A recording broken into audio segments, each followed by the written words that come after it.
Então, boa tarde, né? Na verdade, boa noite.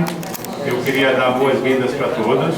Eu me chamo Juraci, né? Sou conselheiro da COP, dessa plenária, e é uma honra. Isso. Então, a Comissão de Orientação e Fiscalização, tá? E é uma honra estar aqui, né, fazendo a abertura desse projeto. Na verdade, é uma ideia que a gente teve, porque fez parte da nossa bandeira, né, de aproximar a categoria do CLT, um reclame da categoria.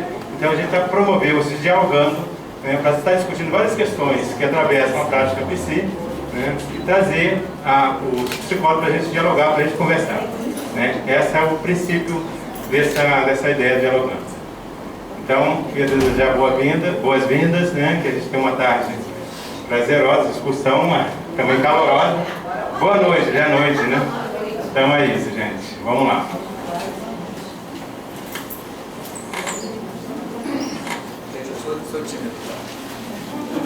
Boa noite, meu nome é Roberto Pereira, sou psicólogo também, faço parte da Secretaria Executiva do Fórum Permanente de Saúde do Sistema Prisional do Estado do Rio de Janeiro, junto com a Paula, com a Márcia também, que é a nossa tutora dentro desse espaço, que é um espaço múltiplo, reúne alguns outros conselhos, organizações da sociedade civil e que tenta de alguma forma provocar uma discussão, reflexões e ações que discutam a saúde do sistema prisional. E eu estava até brincando aqui de me incorporar como um personagem, e aqui é o lugar da luz. E fala assim, que esse negócio de direitos humanos é só para o bandido mesmo, né? Na verdade, esse pessoal tinha tudo que morrer, está lá porque fez alguma coisa que não presta. Que direitos humanos para o trabalhador, para aquela pessoa que trabalha, quando é assaltado, o direito humano nunca aparece. Se está lá dentro, tem mais é que fica a vida toda, morre lá dentro, se preferência leva a família também junto. Mais ou menos é isso que a gente está vendo nas redes sociais o tempo todo. Eu estava comentando aqui, esse som está uma maravilha, né? Deixa eu ser eu estava vendo esses dias, a gente fica acompanhando pelas redes sociais e as falas que toda vez que se posta alguma questão de algum crime, de alguma coisa que acontece, de alguma violação, a questão dos presídios lá do Maranhão, aquele lá da Pedrinha, né? Pedrinha, e as pessoas falam assim, tranca todo mundo lá dentro, deixa morrer de uma vez, incendeia tudo, porque a fala é sempre essa. Hoje de manhã eu estava falando na Rádio MEC, e eu puxei até um pouco nesse viés, porque na realidade já a gente parte do princípio que muitas pessoas que estão ali dentro não sabem nem por que foram presas. Muitas pessoas que estão ali dentro ainda nem foram julgadas, já estão cumprindo penas de 1, 2, 3, 4 anos e sem ir a julgamento. E na realidade a ideia do sistema prisional, ao contrário dos nossos antepassados de 200, 300, 400 anos atrás, não é torturar e prender aquelas pessoas para elas pagarem até a última gota de sangue. É ter um sistema que ressocialize, que dê oportunidade para que elas saiam dali melhores do que entraram. E na realidade a gente tem máquinas, espaços que forjam pessoas muito piores do que aquela que por acaso tem entrado ali. Porque tudo conspira para que ela saia pior do que entrou ali. Então a ideia do fórum é trabalhar um pouco nisso e particularmente nesse dialogando, e o dialogando é um espaço que se propõe a ampliar esse universo de reflexão, de discussão, não só dos estudantes e psicólogos, mas de outros profissionais que tenham alguma ligação com essas mesmas causas, que a gente possa sair da nossa situação de conforto e pensar, parar, refletir, porque a gente acaba repetindo as nossas verdades o tempo todo, e tem uma coisa que é uma fala muito minha, que no momento que eu começo a ter uma verdade absoluta, eu tenho sempre que parar, uma luzinha tem que piscar e falar assim, alguma coisa está errada, porque a minha verdade ela não é única, ela não pode ser total, senão vai ser uma coisa autoritária. E a gente tem na proposta do Dialogando um pouco isso, trazer esses problemas que a gente fala, mas nunca para pensar sobre aquilo que a gente está falando.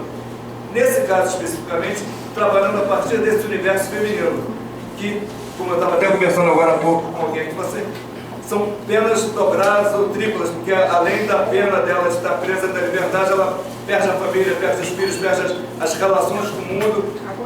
O preso, o homem, ele tem muito mais visita da família, a mulher geralmente ela fica abandonada, aí a família desaparece, o marido desaparece. Enfim, que a gente possa refletir. no documentário, que vai servir de motivador para as apresentações posteriores. A gente não vai passar o documentário todo, mas já aviso que ele está disponível no YouTube, é o Cárcere e a Rua. A gente vai passar apenas um trecho dele e narra a história de 3 mulheres no sistema prisional do Rio Grande do Sul. E todo aquele dilema de ir para a rua depois. Então, a gente pode passar? E a gente espera que tudo funcione, em nome do Senhor, que aquele aparelho ali funcione. Olha, nós já estamos tratando das questões do sistema prisional. Quem já trabalhou lá sabe que as coisas lá funcionam na base dos gatilhos. E nós aqui vamos fazer o nosso gatilho, nossas gambiarras, porque deu um problema ali. Eu vou botar o Deixa eu falar som. uma coisa que eu esqueci de falar rapidinho. Agora eu olhei para a Paula e me lembrei que ela pediu. Lembrando que as pessoas que deixaram os e-mails na lista de presença, a gente vai estar mandando as convocações do Fórum Permanente de Saúde do Sistema Prisional. Nas últimas reuniões, a gente não tem tido uma adesão muito forte. A gente sabe que as pessoas se inscrevem, depois elas vão sumindo, desaparecendo, mas a ideia é a gente ter sempre pessoas que possam estar discutindo, trazendo colaborações, ou até mesmo escutando aquilo que se discute, depois levando para outros espaços, é importante. Então, se vocês tiverem alguma coisa contra, só avisa, mas a gente vai estar mandando a convocação. Quem quiser comparecer nas reuniões do Fórum. Da reunião da Secretaria Executiva. Da Secretaria Executiva do Fórum, vai ser muito bem-vindo. Então a ideia é que a gente possa ampliar essa rede de parceiros para pensar, discutir e inserir de alguma influenciar de alguma maneira esse processo. Roberto, você não tem que acessar aqui? O negócio é contigo. Não tem que só foi. Não tem. Apoio não tem.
sociedade são pessoas que não podem conviver na sociedade. Tira, não somos nada para eles lá fora. Eu sei, tenho certeza disso. Nós somos insignificantes. Se nós não saíssemos nunca, para eles seria melhor.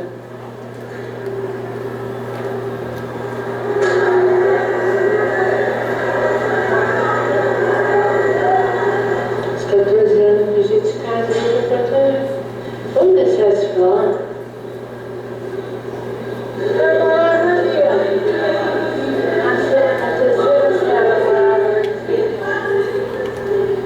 Passei fome, dormi embaixo de uma casa abandonada e eu comecei a roubar. Aí veio a missão.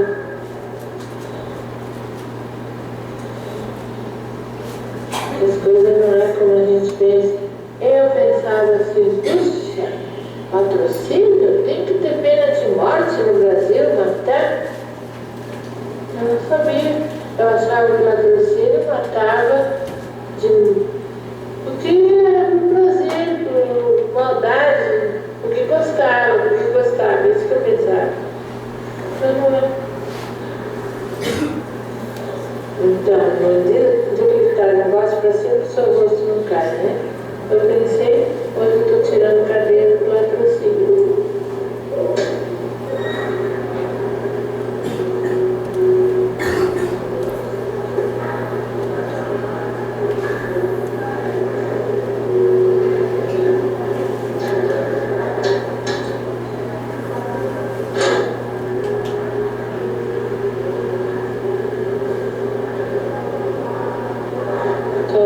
Antidepressivo, tomo calmante. Não dá para segurar de cara limpa que nem diz as gurias, né? Precisa. Ninguém tira a cadeia sem tomar remédio.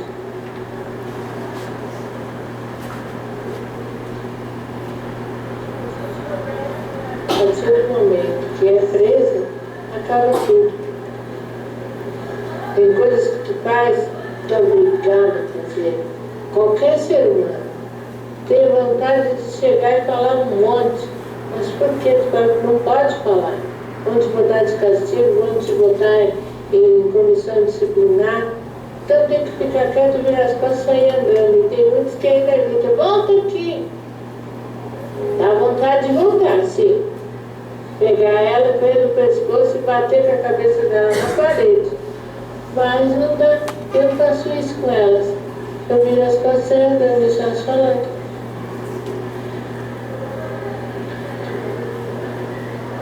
É a terceira vez que eu venho com cadeia. A segunda eu vim com o meu filho. Eles tinham 2 anos. Ficou comigo na creche 4 anos e 6 meses. Aqui está ele, ó. Eu estou aqui.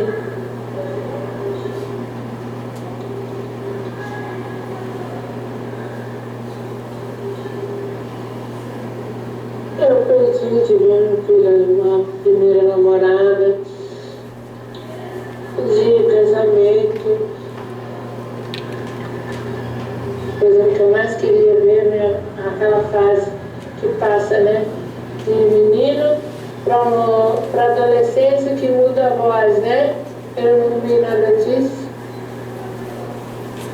Na hora de eu curtir ele, ver essa cadeia grande, ele atrapalhou a minha vida toda. Cabeça serviu para me atrapalhar a minha vida, não serviu para me aprender nada. Claro que de coisas ruins se tira as coisas boas, mas não vai me servir para o futuro, porque minha vida está desse tamanho.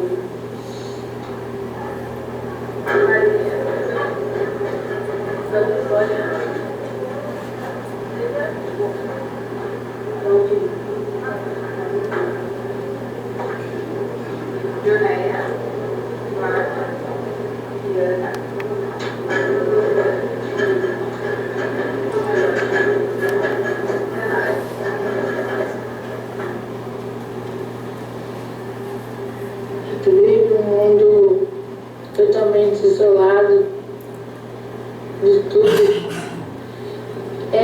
lugar que tu vive isolado do mundo e de todos. Para tu ver alguma coisa que se passa na rua, tu tem que ser através de uma televisão, ou alguém que vem que converse contigo, isso é muito raro. E é muito duro tu amanhecer numa cadeia, anoitecer, ver o inverno chegando.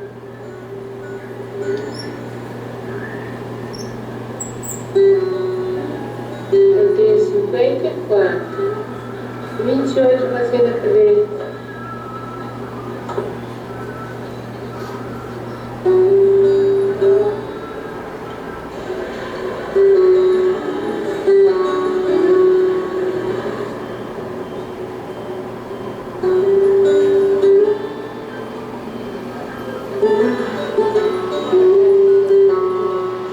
Passa dia, semana, mês, ano, tu não tem nem noção de quando vai sair.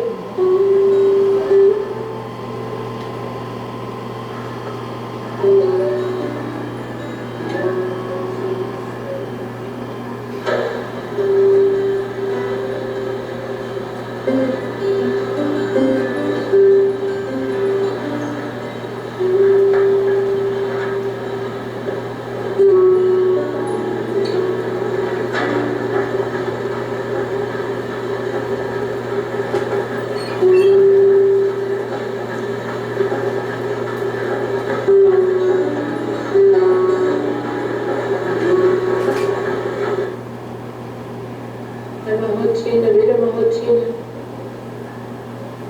Uma rotina que tu não acaba acostumando, tu acaba se adaptando a ela. Aí até é tão estranho que na hora de tu te livrar dela, tu tá amarrado nela, entendeu? Não sei como vou te explicar. Tu fica tanto tempo, muito tempo na cadeia, e aí tu fica louca para te livrar, que é liberdade. Chega na hora dessa liberdade, tu tá tão envolvida nesse mundo fechado que tu se sente mal em pensar em sair fora.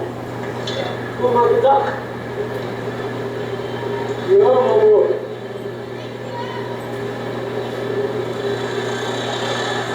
Ela vai separar nós, não culpa! Obrigado aí, meu bebê!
Acho que passou uns 8 meses de tirar minha filha, né? Daí eu invadi o desespero, falei várias vezes assim, por isso que eu não fecho mais, olha, eu sou feliz, ó. Aquela angústia, aquela dor da criança, saía, sabe? Sentia muito sono. Cada coisa que a gente faz no corpo da gente é um estilo, né? Eu achava assim, se eu fosse pensar com psiquiatra mais tempo, eu ia ficar trancada em dentro, né? Eu comecei a achar que eu estava louca, tá? Daí foi um dia que eu me levantava mais, nervosa, daí eu fui falar com ela me trouxe remédio, eu comecei a me acalmar, né? Oi, Antônia! Betânia Leonice! Tá, bom dia. Tá, Terezinha, bom dia.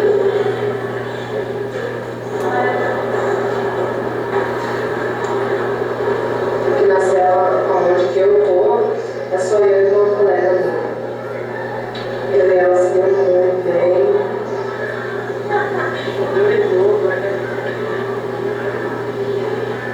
Ah, não precisa esconder. Eu nem falo esconder. Que é essa forma.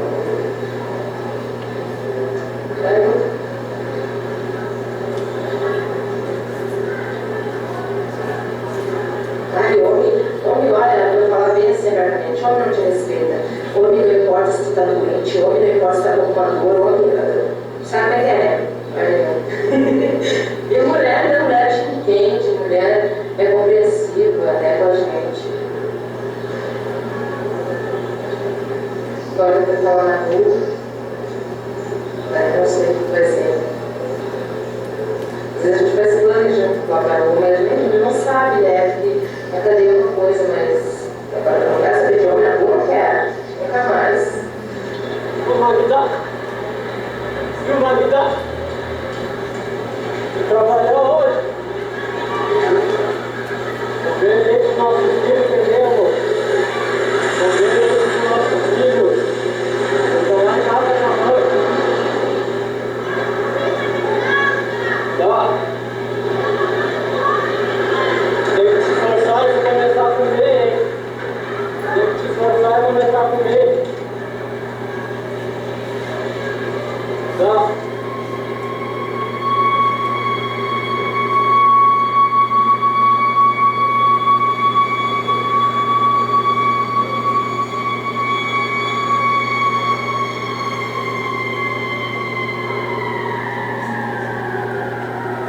Eu estou aqui desde terça-feira, acusada de homicídio do meu próprio filho, mas agora eu estou recorrendo para tentar provar que não fui eu que assassinei ele.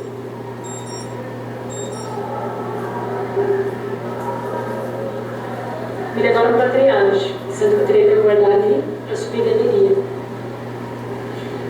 Eu não subi galerias porque as outras detentas não aceitam esse tipo de crime. Se elas estiverem lá em cima, né, elas vão ficar, vão querer, né, que eu, sei lá, me matar, né, até, no meu caso, porque eu não tenho que provar que não fui eu, né, para eles fui eu, mas elas não sabem, tem que ter uma grávida aqui que fez que isso, né, elas perguntam para mim, por que não subiu ainda, tem que estar, mas daí eu pedi para vocês para não sair daqui isso, meu Deus,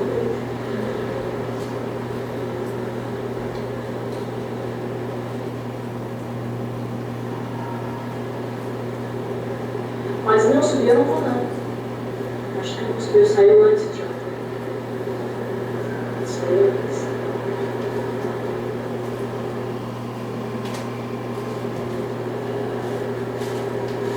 Eu só quero sair de casa porque eu não tenho culpa de nada.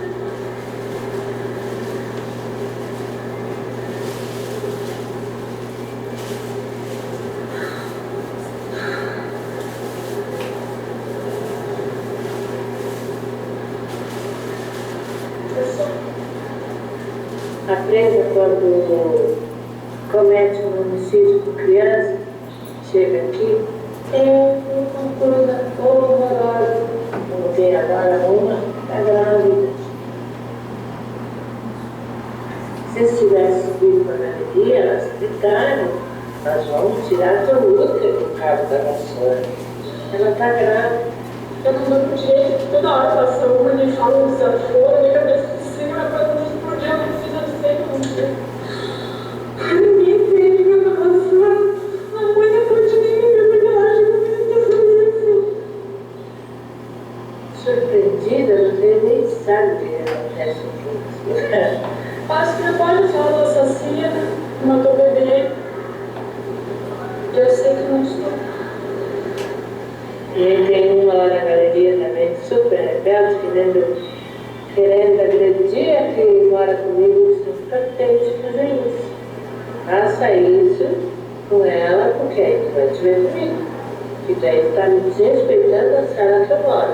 E a minha cela, enquanto eu estiver na cadeia, morando na cela é a minha casa. Como tu mora na tua cela, é a tua casa. Não adianta dizer que não, que enquanto a gente está aqui, é a casa da gente. Queira ou não queira, é. Um dia, lógico, a gente vai para a nossa casa lá. Mas enquanto nós temos aqui, é a nossa casa.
Não quero ir para o albergue porque lá eu tenho que morar com um monte de meninas, 17, 20, 20 e poucas, tomam cachaça, usam droga.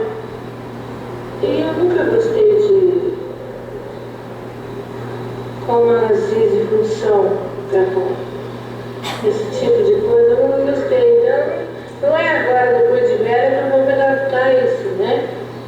Tanto ir lá me cheira, aliás, se eu for por semi-aberto, roubar as minhas coisas como lá é, roubo, pinto, boto, mas vou de sacanagem. Eu vou brigar. Eu sei, eu conheço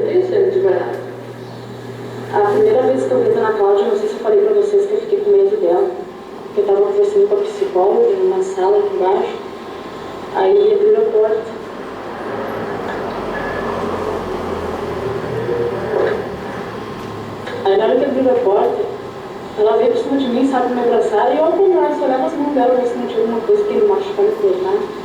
Ela só chegou e disse assim: Daniela, tu não vai na portinhola, e se te chamarem dizendo que é funcionária, tu não chega perto da portinhola. Porque na portinhola elas podem jogar água quente, que ameaçaram, que ela estava na creche, ameaçaram de jogar água quente, ela joga mesmo, que ela não saísse sem funcionária escoltando ela. Ela disse pra mim que eu tenho que, por mais que venha a cadeia toda pra cima de mim, eu tenho que me defender. Sabe? Que eu não tenho que mostrar medo pra elas, porque senão daí a gente readora em mim. Eu tenho que me defender, ela disse que eu tenho que me aprender a me defender, porque ela entrou com 17 anos pra cadeia. E ela soube se defender. E ela nunca sofreu um arranhão, nunca sofreu nada. Ah, essa filha da diretora pediu, pelo amor de Deus, tem segurança bastante pra elas, né? Aí ela perguntou: quer adotar essa daqui fora? Eu disse: quero. Aí eu disse assim: onde é que ela mora? Ah, na galeria, assim, assim, assim. Eu não vou muito dele. Aí eu disse: não, vai ser melhor pra tirar, ninguém vai fazer nada, porque todo mundo respeita ela. Aí tá, peguei minhas coisas, subi, né? Tudo. Aí eu conversei com as meninas todas na galeria, comuniquei que ela ia vir pra cá.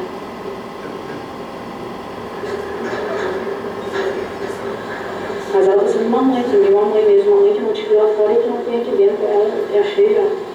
Tem coisas que errada, pai. Cadê? Eu tô tirando um monte de ano, cadê? Eu sei.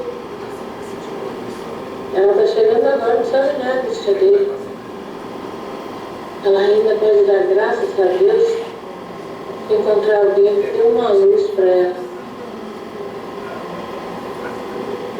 Porque senão, eu não sei como que ia ser a vida dela. Talvez como as outras que tiveram por aqui, que estão no manicômio louco ou descontaminado. E ela teve sorte. Ainda tem umas que vêm falar: eu sou enérgica mesmo. Ela pode chegar ali na porta, pegar o café da manhã e o café da tarde. Vai sair da garrafa onde todas estão tomando, não tem perigo de acontecer nada, né? Eu só venho trazer o almoço, a sopa e o bandeco, porque eu não quero assinar uma assistente de cadeia, né? Porque elas podem muito bem envenenar. Enquanto eu estiver cuidando, eu cuido assim.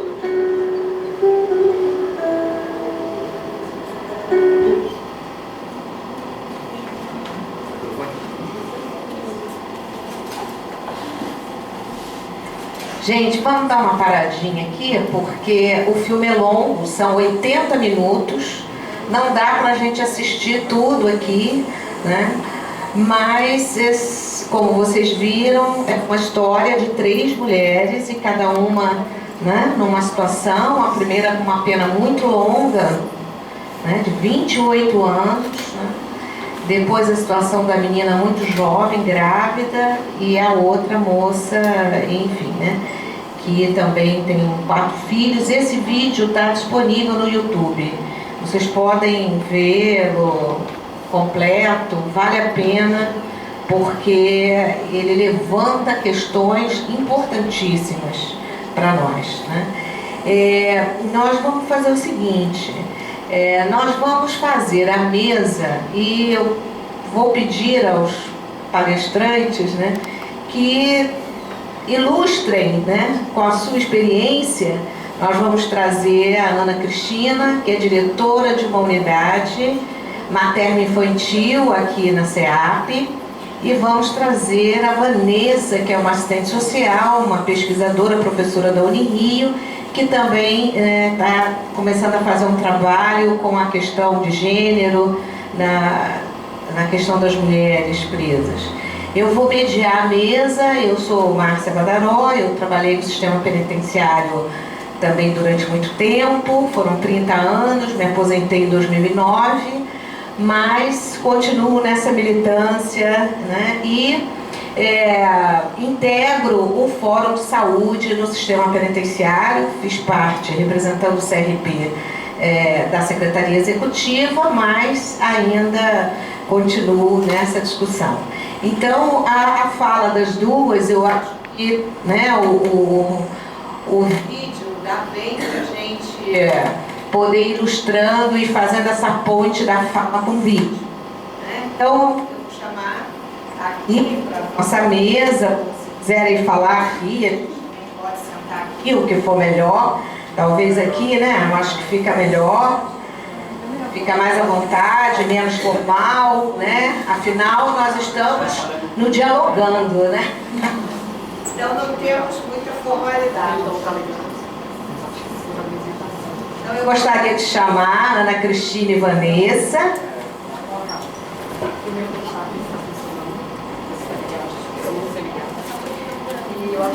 Vocês se apresentam melhor. A Vanessa, eu acho que as duas vão também. Tem um pendrive aqui para passar, né? Boa noite, meu nome é Ana Cristina, eu sou diretora da Unidade Materna Infantil, trabalho há 10 anos no sistema penitenciário, 4 anos fiquei na tranca, trabalhando diretamente com as presas na galeria, né? Tranca são as guardas que ficam cadeado, abrindo, fechando presa. Durante esses 4 anos fiquei um tempo na chefia de turma, depois da chefia chamada para chefia de custódia, depois da chefia de custódia, administração, da administração sindicância, de sindicância fui para secretária de diretora, secretária de diretora fui ser secretária da coordenação de PQI, que é o Programa de Qualidade Rio Prisional, né, que a gente fazia lá, com a Maria de Lourdes, que era a diretora antecedente a mim, da Unidade Materna Infantil. Aí, depois, quando eu saí de lá, fui trabalhar na turma da Unidade Materna Infantil de novo, junto com as presas, e da turma me chamaram para ser diretora da unidade. Então, hoje eu sou diretora há 2 anos, sou formada em Educação Física, em Direito, pós-graduada em Política e Gestão de Segurança Pública, pós-graduada em Direito Penal e Criminal, pertenço também ao Comitê Estadual de Política dessa, e por esse motivo eu estou aqui, estou representando a Elizabeth Pérez, que é a nossa coordenadora e presidente do comitê, né? É isso.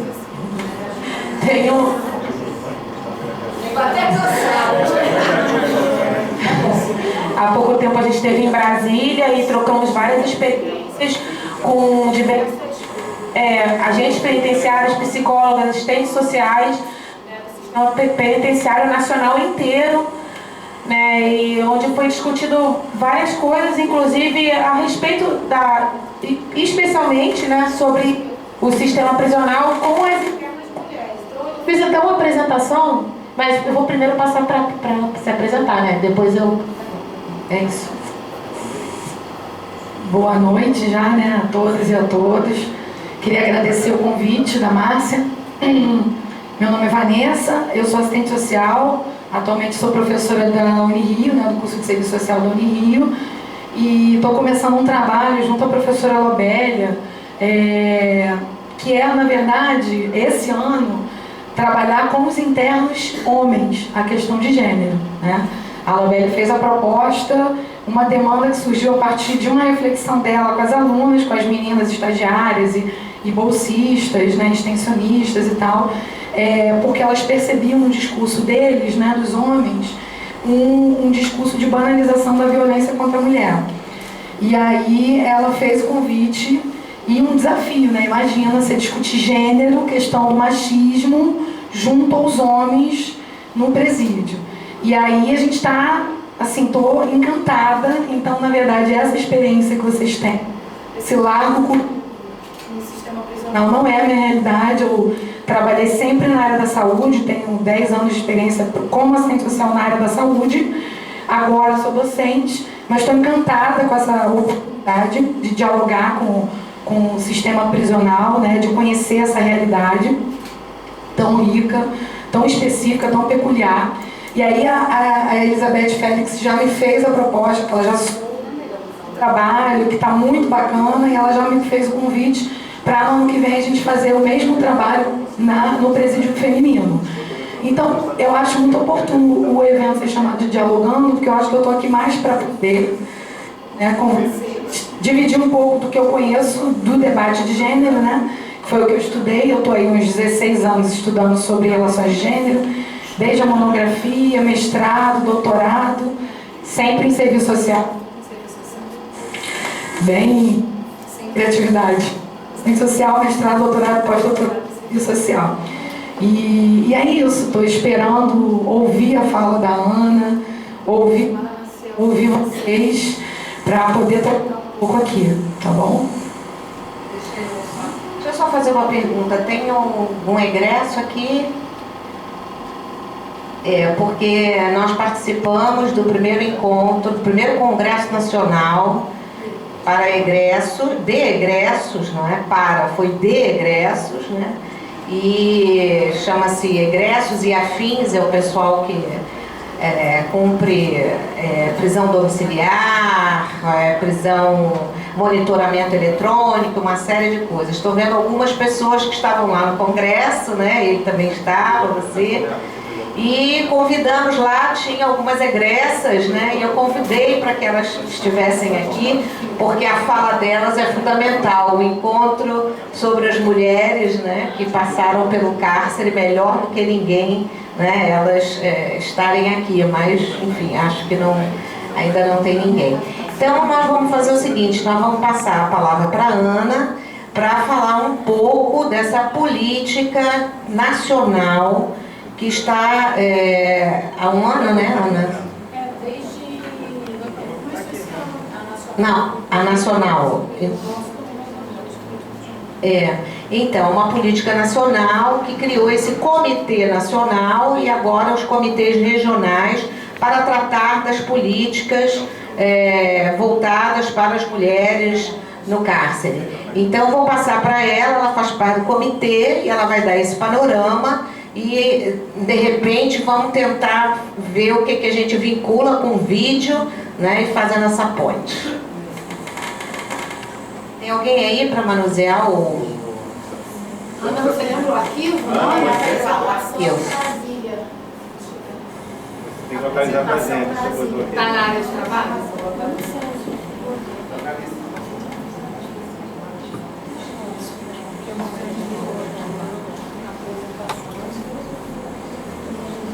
Essa questão da política das mulheres no cárcere, enfim, ela já é uma questão que já vem rolando há alguns anos, né, a nível nacional, né, intersetorial, com vários ministérios, né, discutindo a questão da mulher encarcerada. Tem vários relatórios, vários documentos disponibilizados na internet, nos sites do Conselho Nacional de Justiça, do Ministério da Justiça.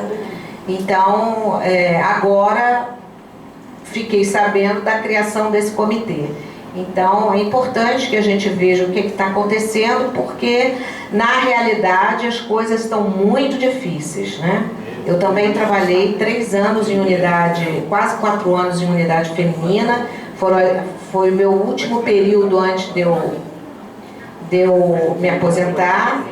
E tenho ido a algumas unidades. Existe um projeto chamado Projeto Vida e Cidadania, que acontece no sistema penitenciário. E eu estive recentemente numa unidade feminina, há uns 20 dias atrás, e a situação está muito difícil nos presídios. Então vamos ver o que a nível nacional está sendo pensado.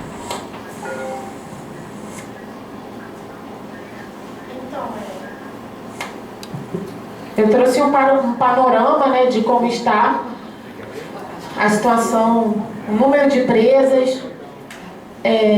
Só no complexo de Bangu são 23 mil presas, aproximadamente.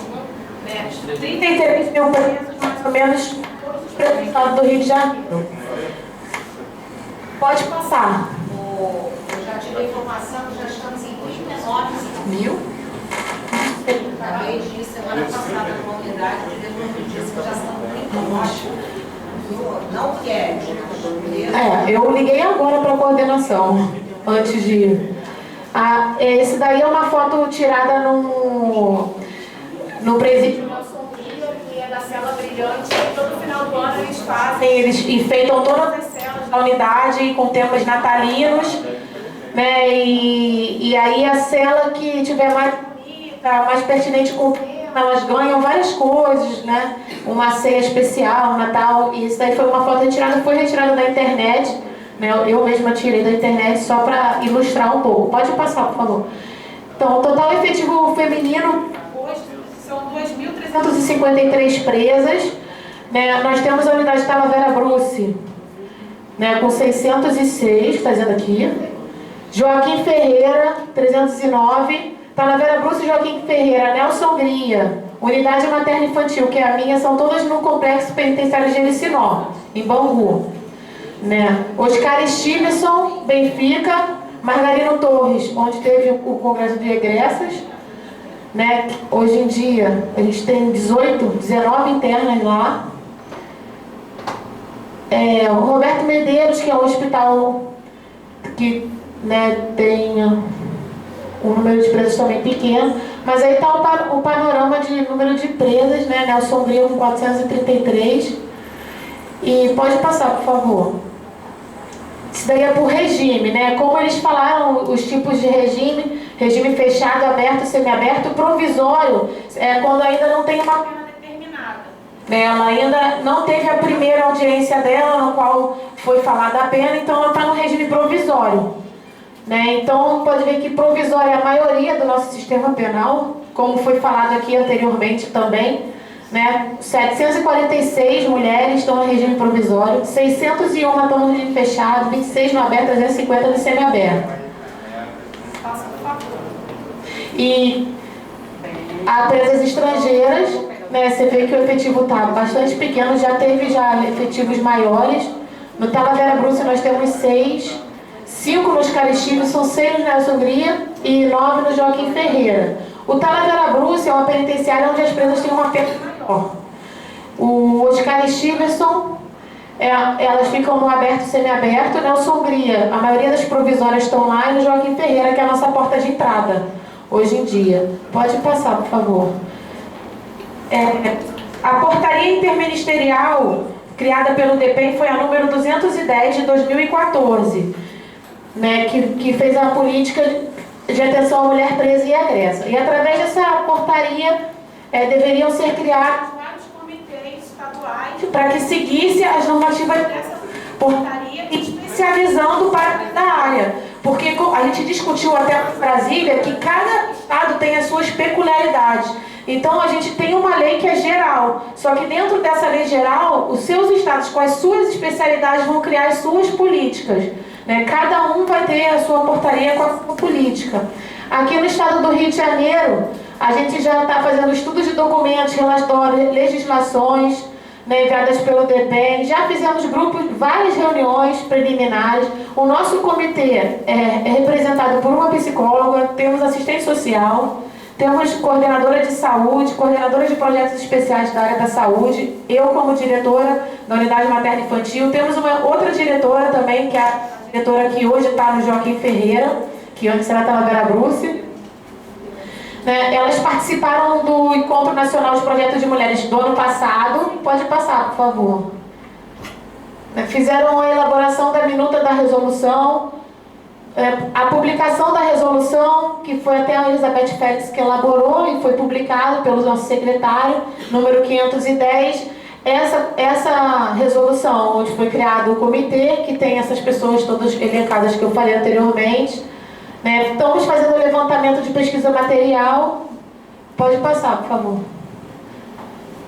Foram tirados levantamentos sobre dados junto com todas as diretoras de unidade, perguntando quantos filhos tinha presas, as presas, qual era o número de cadeias que elas já tinham passado.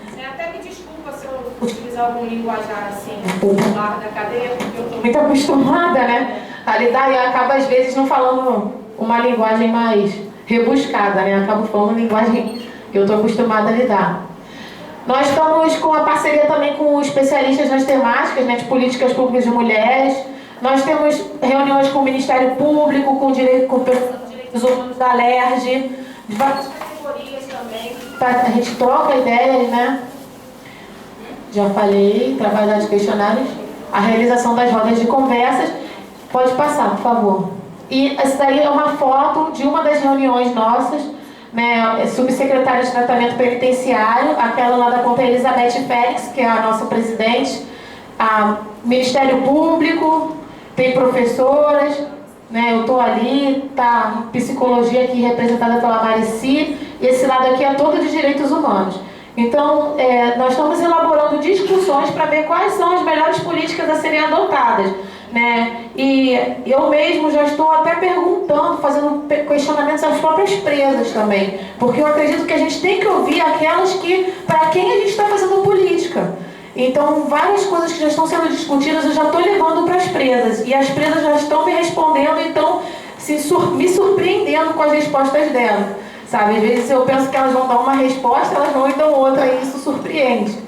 Né? É muito interessante. E aí fica a apresentação do comitê, né? Até aí, depois a unidade materno-infantil, que não é o tema daqui da aula, e o comitê está assim, ainda não foi feita a legislação, nós estamos ainda encaminhando ainda, foi pedido para que a gente faça até o final do ano, né? Eu não sei se a gente vai conseguir cumprir essa meta, tem estados que ainda nem formou ainda o comitê, então fica um pouco difícil, né? Mas assim, a dificuldade mesmo que a gente viu em todos os estados que a gente enfrenta é não só a reeducação do interno, como do funcionário também. Eu sou ISAP, né? Eu posso falar que vai ser difícil a implantação da política, vai, porque precisa se mudar da cabeça dos inspetores também, né? Então, uma das maiores assim, dificuldades que a gente vai ter vai ser isso.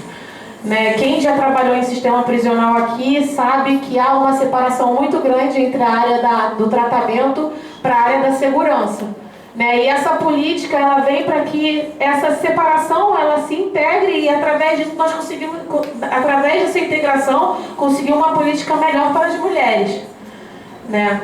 E é isso. Né? Quanto a esse filme, com toda a realidade que eu já vivi dentro de um presídio, eu achei até que seria um pouco diferente da vivida aqui no Rio, mas não. Todas essas coisas que aconteceram no filme acontecem também no Rio de Janeiro.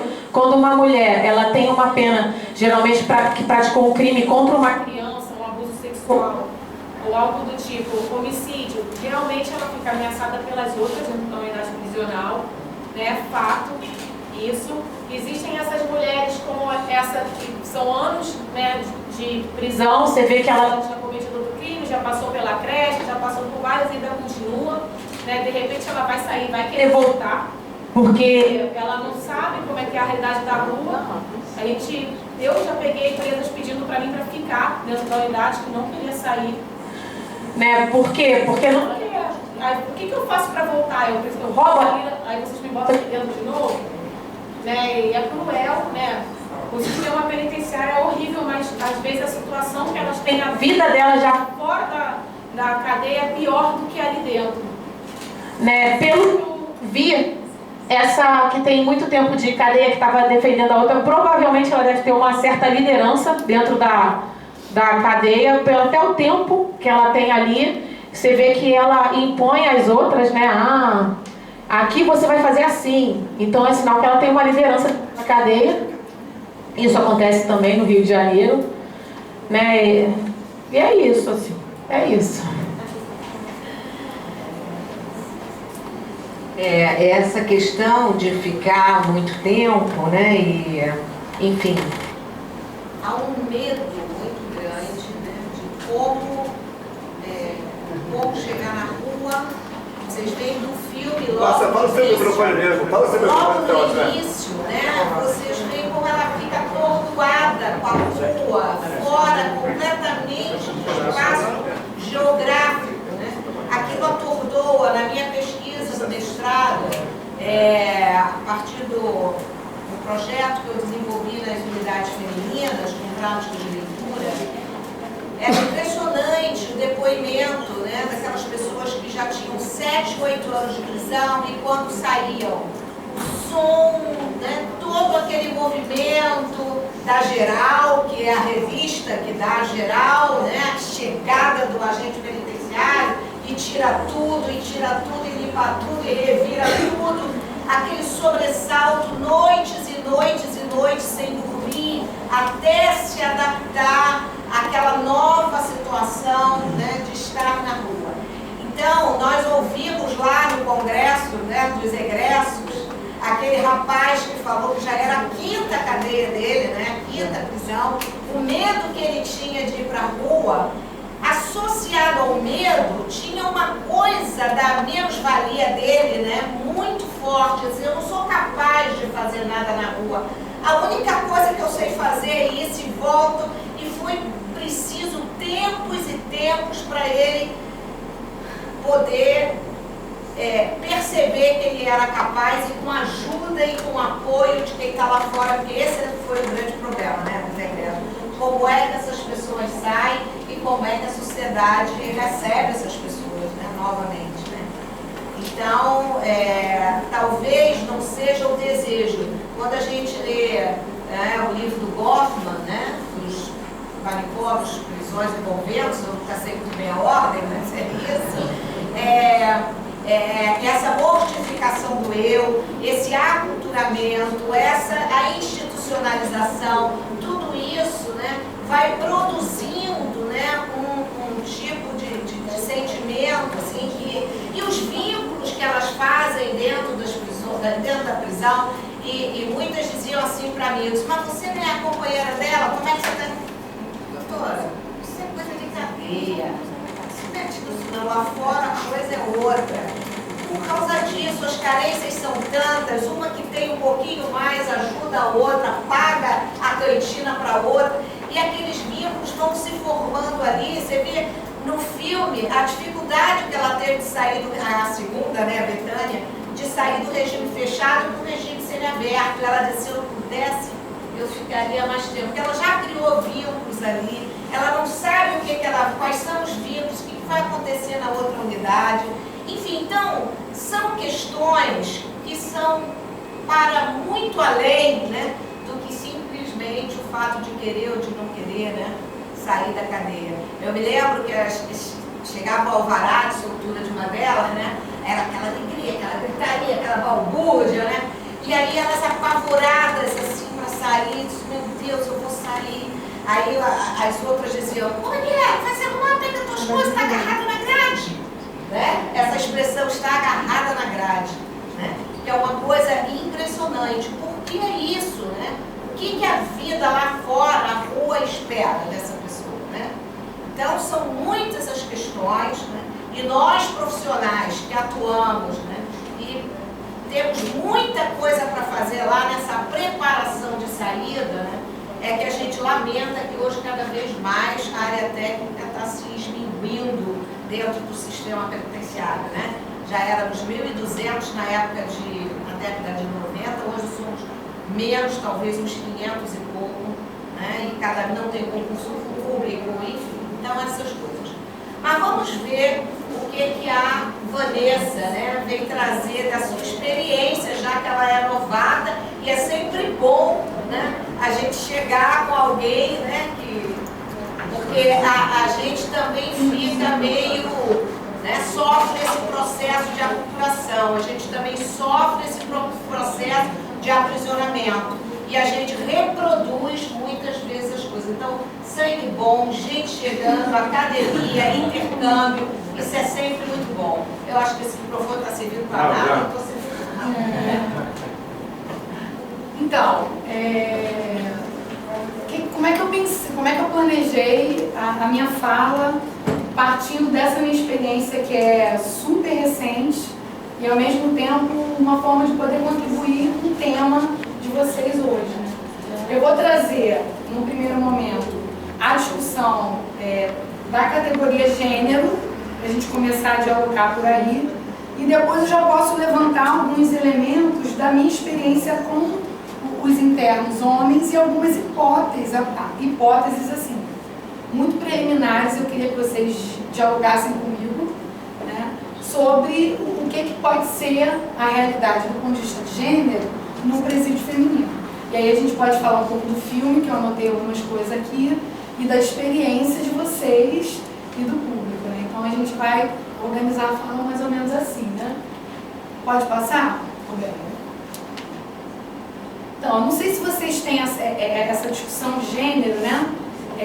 Ela é uma categoria, que é uma categoria que serve para analisar a realidade, então é uma categoria teórica, mas ela é uma categoria também histórica, ou seja, as relações de gênero, elas dizem respeito às relações entre homens e mulheres na nossa sociedade, hegemonicamente de subordinação da mulher ao homem, que a gente chama de sociedade patriarcal, que né, existe há milênios, no mínimo há 7.000 anos, essa subordinação da mulher, é anterior ao capitalismo, mas o capitalismo se apropria dessa subordinação da mulher e de outras subordinações e opressões, né?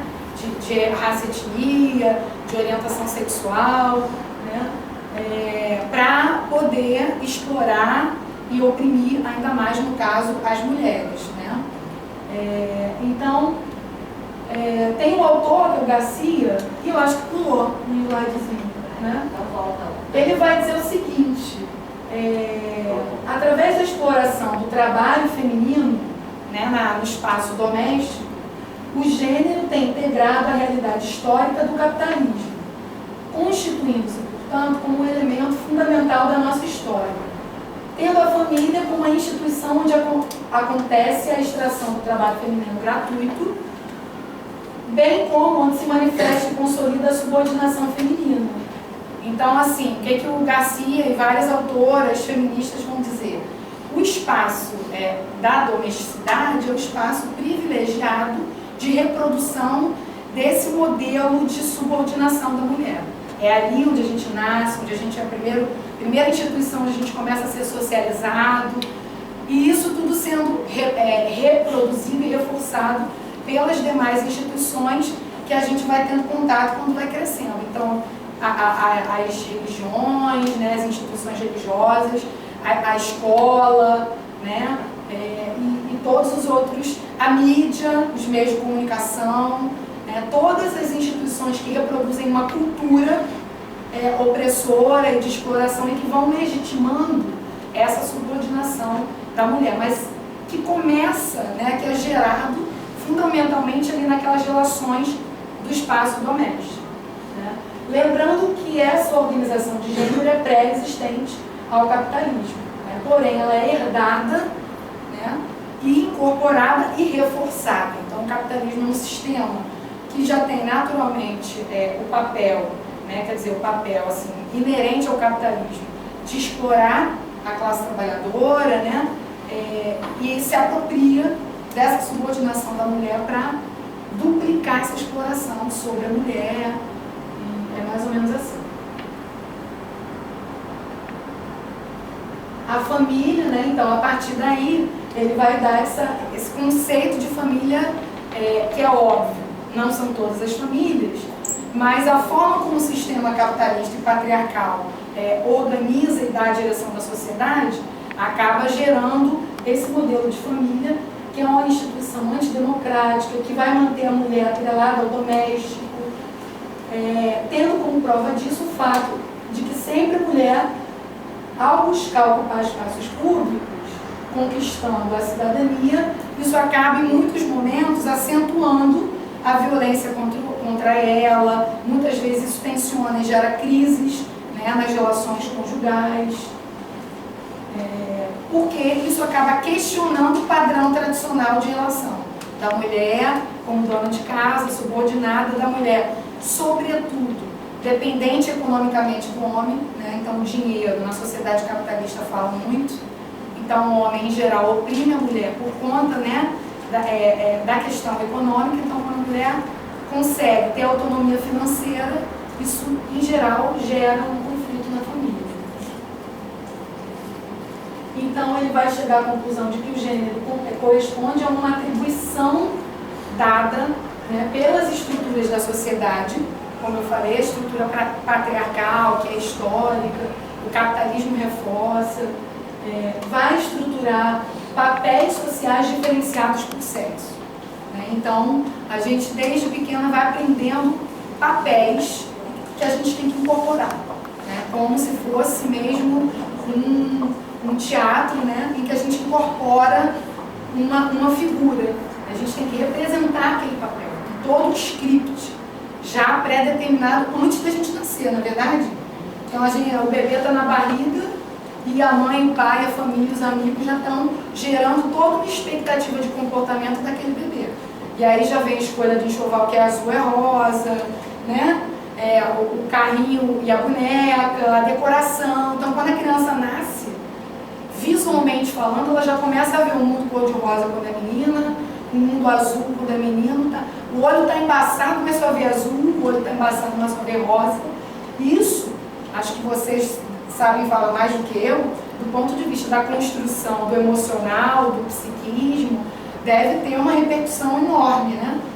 Das referências, né? Da representação que isso tem para o subjetivo. Então, a gente vai naturalizando algo que é extremamente social, ao ponto da gente dizer que é natural que menina goste de rosa e menino goste de azul, todo menino gosta de carro, toda menina gosta de boneca. E quando sai desse padrão, a gente tenta enquadrar a força, né? Quando sai do padrão, a gente tenta enquadrar aquilo ali a todo custo. Então, a gente vai construindo esses papéis sociais, sendo atribuídos sobre a fêmea, um atributo natural, que é a mulher. Então, assim, o que as autoras feministas falam, né? Do ponto de vista natural, somos fêmea e macho. Do ponto de vista social, somos mulheres e homens. E é esse caráter social que a gente tem que questionar. Aí a autora propõe que a gente destrua os estigmas, né? Esses papéis fechados, esses rótulos que nos oprimem, que nos prendem. Do ponto de vista de gênero, esse ser mulher, né? Que é o doce, né? É a pacífica, é a submissa, e o homem é o líder, né? É aquele que assume o protagonismo na família, é aquele que tem que prover a família, e a mulher ela tem que ser sustentada pelo seu marido. Então, esse paradigma do ser mulher e do ser homem, que deve ser, do ponto de vista social, destruído. E não do ponto de vista natural, que às vezes as pessoas confundem, né? Não, então, a gente vai fazer o quê? Mudar a nossa biologia? Óbvio que não. Mas a gente precisa ter o compromisso de lutar contra esses estigmas, né? Que as pessoas possam viver as suas personalidades de forma livre, fazer suas escolhas de se relacionarem sexualmente com quem elas querem, se com pessoas do mesmo sexo ou com pessoas de sexo diferente, se é uma mulher liderança, né? Como a gente vê uma Ana na vida, com certeza deve ter ouvido, eu imagino, deve ter ouvido piadas num ambiente que é super masculino, como o sistema penitenciário, uma mulher que é simplesmente o topo do sistema, né, daquela unidade prisional. Então, eu não tenho dúvidas de que você tem algumas histórias para contar de piadinhas que falam sobre você, porque, na verdade, você quebrou esse estigma de mulher que recebe ordem, né, de mulher submissa, de mulher que não sabe planejar, de mulher que não sabe exercer autoridade, né? E em maior ou menor medida, todas aqui, mulheres, ou todas aqui, e tem homens que são negros, e aí tem outro tipo de opressão, né? Estamos quebrando algum estigma, né? Porque só passando o olho rapidamente, em maior ou menor medida, a gente está rompendo algum estereótipo aí, né? A maioria é mulher, tem homens aqui, tem homem negro, tem homem que está no debate, né? Mais feminino do que masculino, por aí vai. Isso para não falar da origem de classe, né, gente? Que também é muito determinante.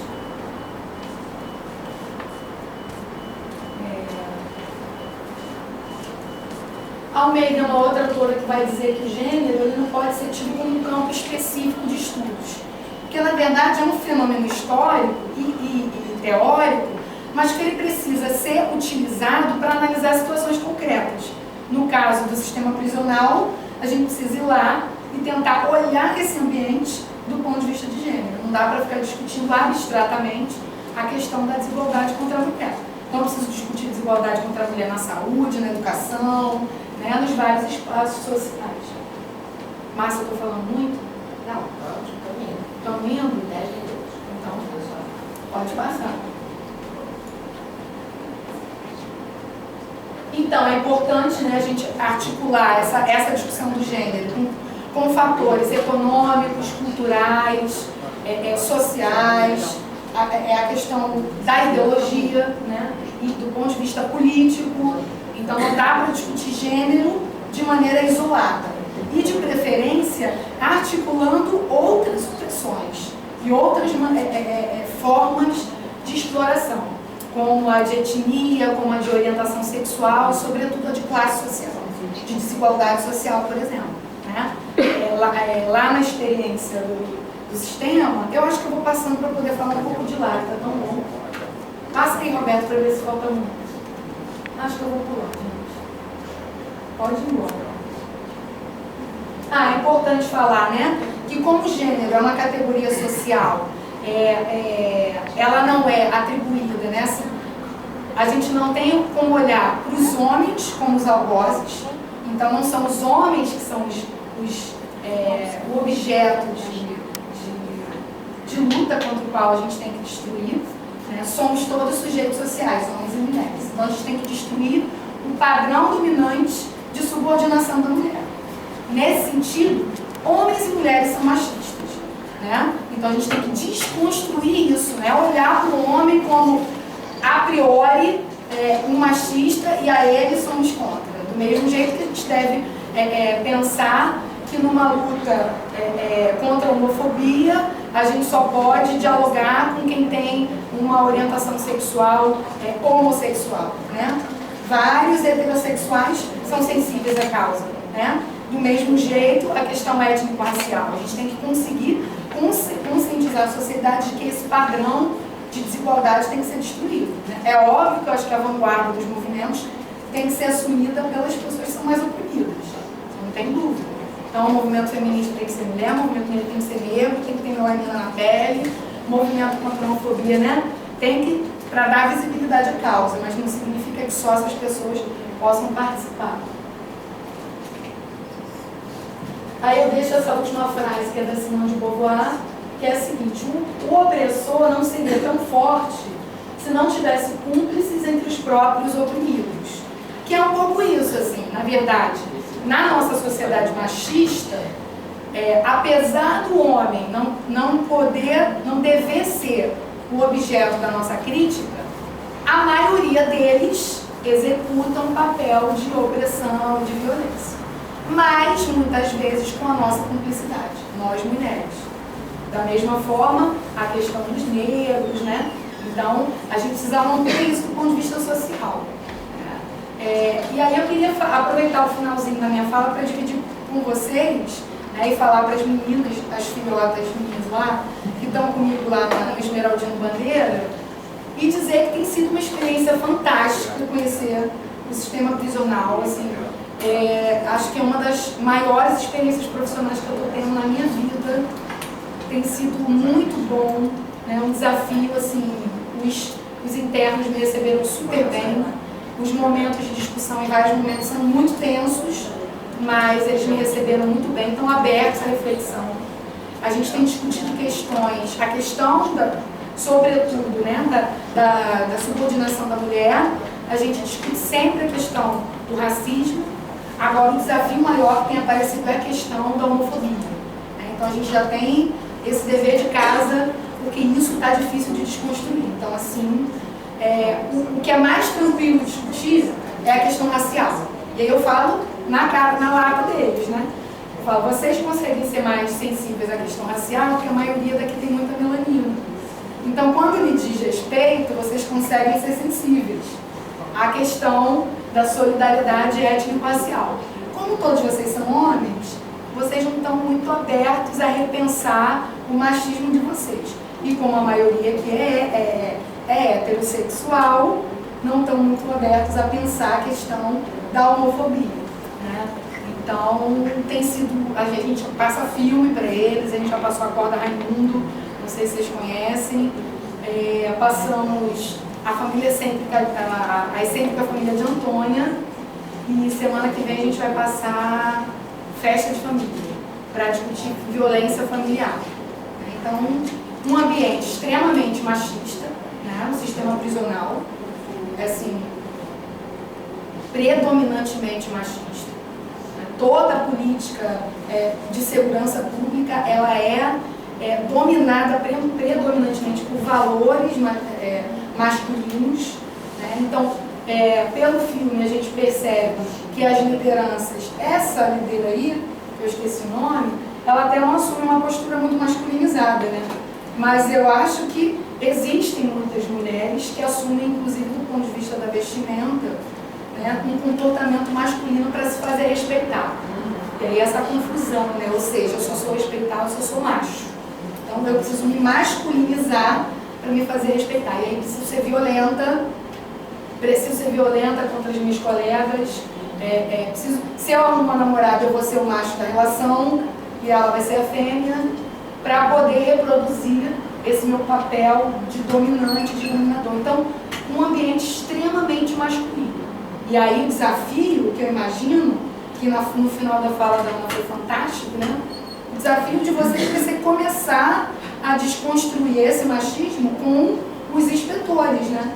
Que estão lá dentro, são os trabalhadores, né? Se você não faz uma reflexão forte com a força de trabalho ali do sistema prisional, que é quem dá vida àquela lógica, você não consegue implementar essa política tão bonita, né? Tão bacana, assim, tão sensível. Então, se não mexe com os valores deles, vai ser difícil você conseguir implementar isso.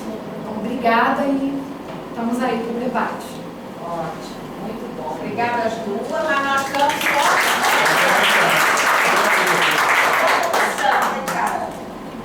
Bom, gente, nós vamos abrir a fala agora para os debates, para a gente poder começar a discutir o que a gente viu no filme, as dúvidas, do ponto de vista da saúde, já que é uma parceria com o Fórum de Saúde, eu tenho milhões de coisas para perguntar para a Ana, mas vamos fazer a inscrição. O Roberto já me disse aqui que está inscrito. Tchau, aqui é Maiara. Maiara, mas quem? Tiago. Vamos fazer 4 inscrições primeiro. Mais alguém? Roberto, Maiara, Tiago. Só? Então, vamos, Roberto. Em primeiro lugar, parabenizar a fala de vocês todos, foi maravilhosa. É o perfeito, pelo menos para mim, a expectativa que eu tinha. E fazer algumas falas rápidas. Em primeiro lugar, quando eu me apresentei por causa da nossa gambiarra do som, eu estava nervosíssimo, esse negócio é função. E eu coordeno há 21 anos o Centro de Educação Sexual, que é uma ONG que trabalha com questões de sexualidade. Tive uma experiência de algum tempo.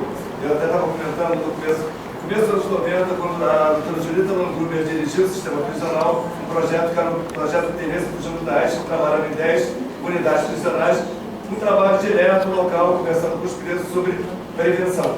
E aí eu me lembrei, você falando várias histórias movidas, e eu me lembro que no presídio, na época, no Maurício Sodré, eu levava umas caixas de camisinha e distribuía para os presos. Um dia o guarda me chamou assim, tem algum problema aqui que eu tenho tantos gays dentro dessa unidade, tem tantos presos que têm visita íntima, o senhor distribui quantas camisinhas cada vez que eu venho aqui? Eu falei, não tem mais boiola aqui dentro, não é possível, porque tem muita camisinha sendo... Então, essa lógica do quanto as pessoas começam a administrar a vida dos outros, desses detalhes que a gente fala assim, gente, que coisa absurda. Eu nunca tinha parado para pensar nisso. E a primeira vez que você fala, esse filme do... O Acorda Raimundo, é um filme do Paulo Bege e a ex-esposa dele, que eu esqueci o nome dela agora, mas que tem a troca do sexo, Diane Jardine. Eu passei esse filme, eu passo há anos que eu passo, inclusive eu contei para ele essa história que eu vou falar até. Eu conversando com o Paulo Bege, eu falei sobre essa história. Passei um trabalho com moradores de comunidade ali no Engenho Novo, no local que eu trabalho também. E no final da apresentação vieram 2 pais, que era um projeto social, uma escola, me chamaram a atenção assim, professor, isso não está certo, o senhor está fazendo não, botar esse filme, fica botando ideia na cabeça das mulheres, isso está errado. Você incomodou? Assim, incomodou, assim, que bom. Aí era essa. Aí, para se parar, foi assim, incômodo. E aí, só fechando para não monopolizar, numa vez também fazendo uma oficina com ingressos do sistema, eu chegava num sábado de manhã, que a gente fazia, eu disse, como é que foi a semana de vocês? Aí um dos presos falou assim, dos ingressos, a semana para mim foi horrível, dei uma surra na minha mulher, mas meti porrada nela e trazei para ela na barra. Segunda-feira, antes que estava passando mal, na terça-feira não estava aqui, na quarta... Aí eu pensei assim, antes de eu falar qualquer coisa, o que vocês acham? Não sei se para me agradar ou não, só tinha uma mulher, mas todos eram homens. Quase todos falaram assim, sou um animal, um imbecil, não liga que ele falou não, professor.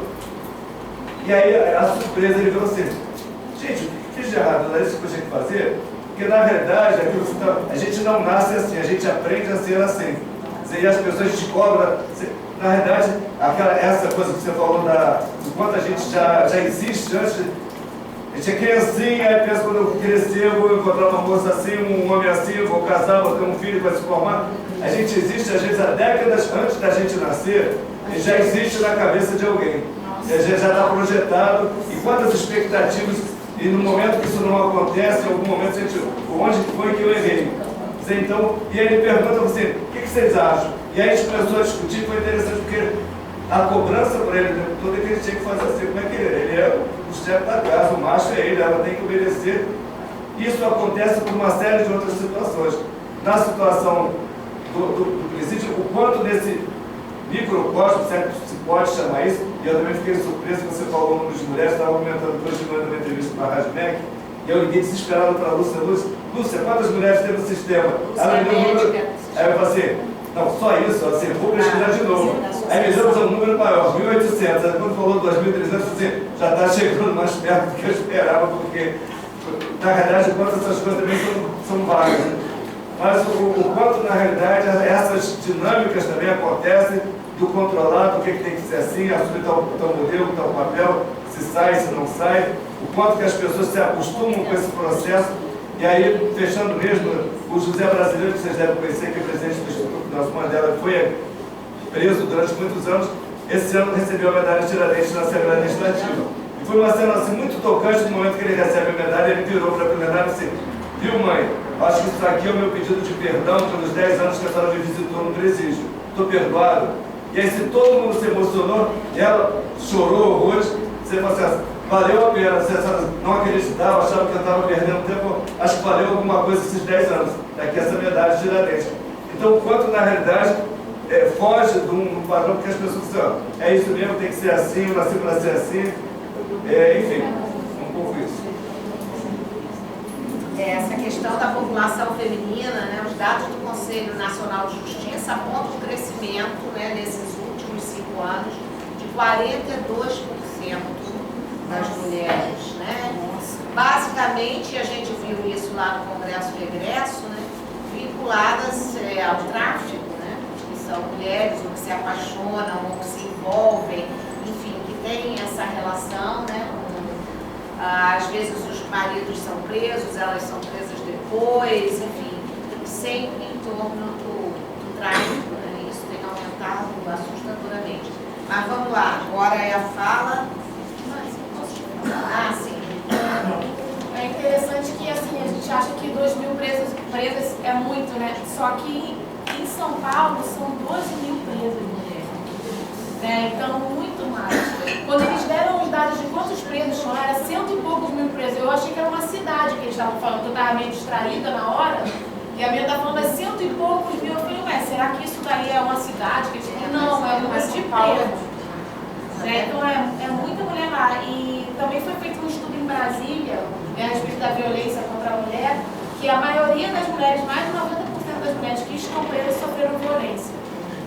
Então, isso é muito importante. Depois eu vou procurar o nome da menina que está pesquisando isso lá, para dar para você, vai ser bom para o seu trabalho. E isso também é uma coisa alarmante, sinal que as mulheres, elas sempre foram muito agredidas, até por causa do gênero que ela falou, e dessa masculinidade toda. E quando uma mulher, às vezes, ela, dentro da unidade prisional, ela passa a ser homossexual, às vezes não é nem muito porque ela fora seria, mas é porque ali ela vai ter alguém para ajudar ela, alguém que vai dar força, alguém que vai defender ela. Tem a separação do homem e da mulher lá, não são duas mulheres que às vezes a gente vê.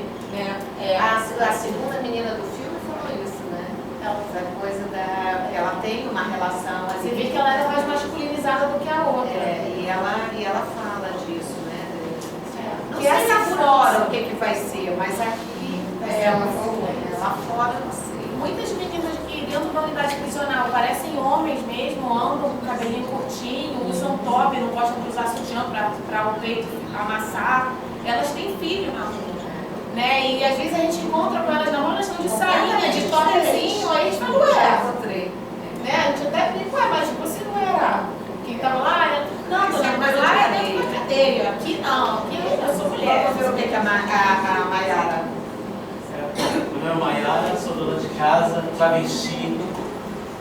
E a minha dúvida que eu queria perguntar para vocês era justamente essa questão. Eu ouvi falar que no sistema prisional, não sei qual unidade foi aqui no Rio de Janeiro, eu fiquei sabendo disso no comitê técnico do LGBT aqui, do qual também faço parte. Eu ouvi falar que as travestis já conseguiram ficar num presídio separado. Elas optaram por não ficar junto com as outras as mulheres cisgêneras, né, que a gente chama, que são aquelas mulheres que a cabeça acompanha o sexo, vamos colocar assim, o sexo morfológico. Então, elas preferiram ficar numa unidade separada e foram respeitadas, acho que pela primeira vez, mas aí nesse caso elas quiseram ficar porque ficam junto dos próprios parceiros. Então elas nunca visitei, nunca acompanhei. Eu não sei se é aqui, eu li esse depoimento, a Kate, que também colega minha, me passou isso. E foi uma vitória, sim, mas é um negócio difícil, acho que é pioneiro isso, e elas sofrem muito dentro da cadeia justamente por isso, porque não existe qualquer reconhecimento, né? Para começar, a mídia, em vez de se referir a elas como travestis, as travestis, falam os travestis, quando não falam os travecos, né? Então, o próprio linguajar já é excludente. Então, a minha dúvida, como eu nunca entrei em contato com o sistema prisional, é só de ouvir falar, eu queria saber como é que está essa questão das travestis, né, que eu sei que elas ficam com os parceiros, inclusive os parceiros são discriminados na cadeia. O pessoal da cadeia masculina não quer mais os parceiros delas de volta, porque consideram ele como gays. Aliás, um depoimento de uma delas dizia que nem o prato e o talher que elas comem, eles não querem comer naquele mesmo prato, naquele mesmo talher, que é para não sentir o gosto do pinto de todos os presos da prisão. Só para sentir um nível, né, de violência. E a segunda pergunta além das travestis, sobre as mulheres trans. Porque no caso das mulheres trans, se já houve algum registro, como ela falou, de 100 mil, talvez em 100 mil, né, uma mulher trans tenha sido, acontecido de ter ido, se ela vai para o presídio feminino, ou como é que fica essa história, porque no caso elas têm geralmente a cirurgia feita, né, mulheres trans. E os homens trans, como ela estava falando, por exemplo, da lésbica masculina, também tem os homens trans, que seria, né, aquele que se identifica como homem, o nome de homem. E com relação ao nome social, que é uma coisa que nas universidades estão começando, né, federais, estão começando a ser respeitado o nome social das travestis transexuais, se na cadeia chega pelo menos perto deles. É muito difícil ainda esse tema nas penitenciárias no presídio, que eu fiquei sabendo em uma das reuniões, só tinha uma trans e estava no presídio masculino. Eu acho que ainda não tem essa separação no Rio de Janeiro. Eu posso até estar falando uma besteira. No galpão daqui, numa época, o pessoal jogava todo mundo para ali, porque tinha um certo, uma diferenciação, que acabou também, né? Isso é uma coisa que tem que ser discutida. Assim, eu sinto falta, né, na nossa secretaria, dentro da secretaria ter os direitos humanos, ter uma subsecretaria de direitos humanos lá para discutir justamente essas coisas e lutar por essas coisas também. Né? Não só os direitos dos homossexuais, como das mulheres também. Então, eu sei que de repente isso é uma coisa que o secretário pode estar fazendo, porque já ter instituído esse comitê já fez um grande avanço, e eu acho que a tendência é as coisas seguirem assim.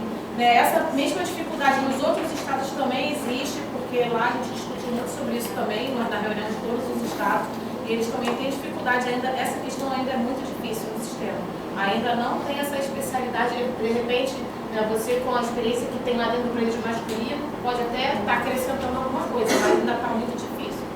Alguém assistiu ontem, eu assisti ontem, não sei se era reprise, um programa da Globo News com o Fernando Gabeira, sobre o presídio na Bahia, dos presos da LGBT, que eles reivindicaram, né, uma ala só para eles, né, elas, e elas ficaram separadas e estavam se sentindo super bem, porque agora elas podiam estar bem sem serem molestadas, enfim, né, agredidas e tudo mais. Agora, aqui, o que a gente sabe é que todo o movimento LGBT já tem uma normativa nacional para essa questão do LGBT dentro do sistema carcerário. Né? Até visita íntima.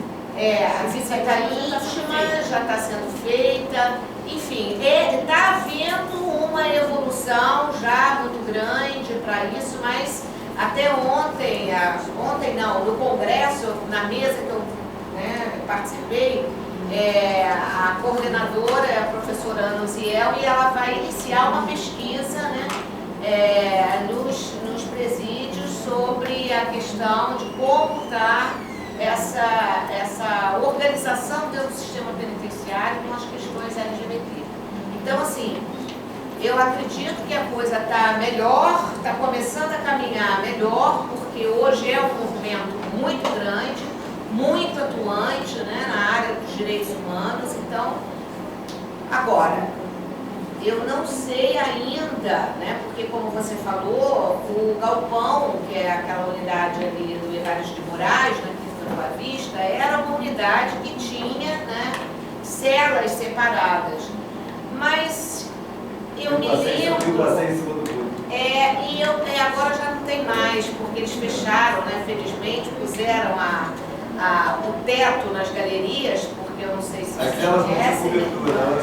O galpão, por isso ele tem esse nome, esse apelido, era um antigo galpão onde se guardavam os caminhões do Exército, que ali em São Cristóvão tem, né, toda a parte do Exército.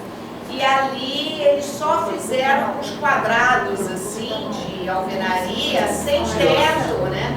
E os presos faziam uma cobertura com lona de plástico, botavam as garrafas PET com areia ou água nas pontas para fazer peso e formar o telhado, né? E eu me lembro que eu participei